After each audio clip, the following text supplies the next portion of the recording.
In the 1700s, Boston reeked of horse manure and garbage, unless fresh, salty air from the harbor breezed through. Food odors blended in: clam chowder, lots of fresh codfish, stewed pumpkin, bread, whatever the neighbor was cooking.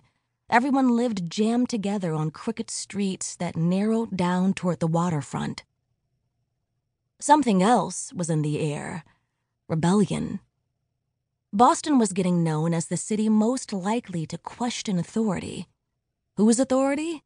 The King of England, George III. The king was determined to punish the colonies for any sign of rebellion, and American colonies only thought of him as a tyrant. By 1765, the people of the 13 colonies in America were puffed with pride.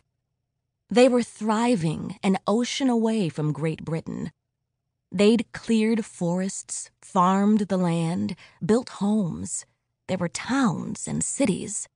Colonists now outnumbered the original inhabitants, the American Indians, by 20-1.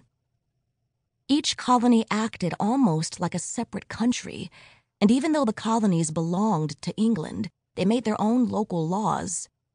In Virginia, there was a group called the House of Burgesses.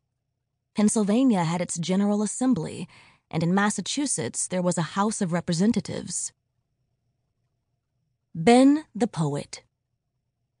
This is part of a funny poem that shows how many of the colonists felt about Great Britain.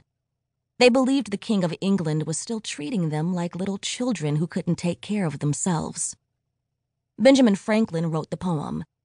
He is known as one of the founding fathers of the United States.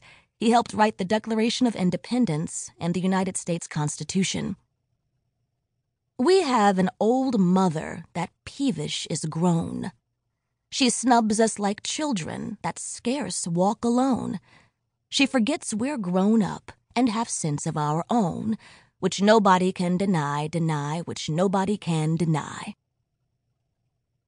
Boston, Massachusetts was the richest shipping center in America, buzzing with energy. Half of Boston's population of 16,000 was under 16. Everyone, even children, worked hard.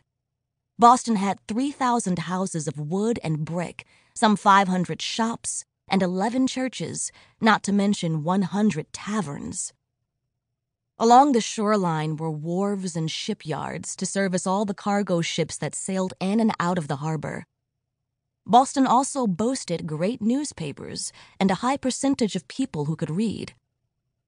While women raised huge families, men made their livings keeping shops, crafting fine goods such as silver tea sets, working on ships or fishing, among other trades.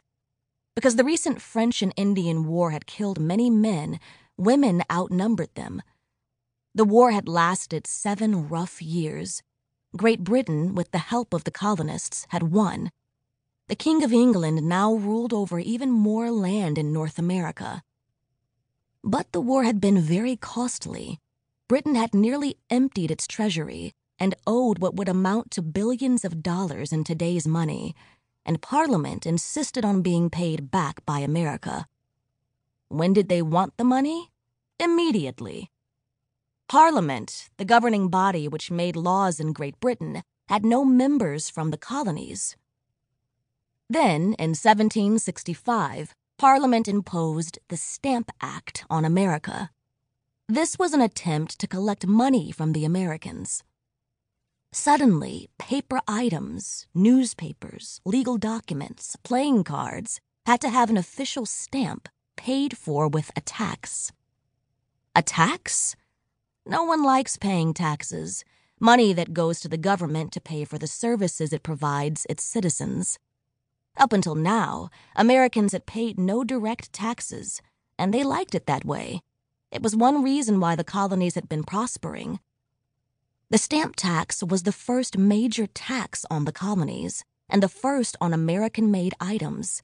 It affected almost everyone. Colonists did not approve. They didn't have any representation or say in what the British government decided. It wasn't fair that Parliament had the power to tax them.